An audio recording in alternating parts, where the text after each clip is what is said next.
Кои министри ќе ги собере метлата, односно ќе ја напуштат владата, премиерот не откри ни денеска, иако точно пето го најави како денот кога ќе ги соопшти имињата. Овој пат ново ветување е недела.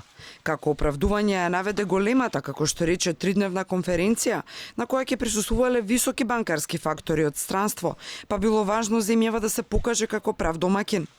Во недела ќе го доставил списокот со новите предлози до собрание и тогаш ќе ги соопштил имињата на јавноста. Дали шпекулациите од Изаев ќе се поздрави со министрите Тевдовски, Сугарески и Филипче се точни? Штом ќе ги дадеме предлозите, веднаш ќе ги соопштам и имињата. Веројатно политичките партии со кои што разговараме да ги дадат своите најдобри представници, имаат своји фаворити, но на крајот мандаторот е Заев.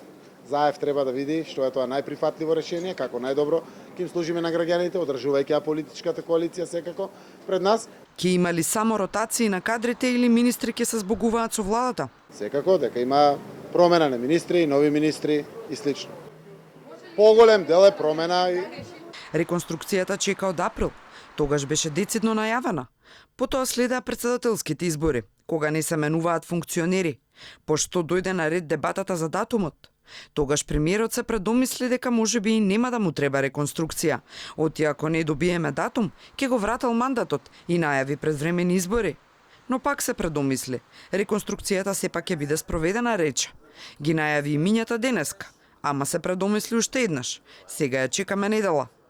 Извори за Алфа велат дека на Бихаќка ситуацијата врие на тема реконструкција веќе подолго време и оти одлагањето е заради несогласувањата внатропартиски.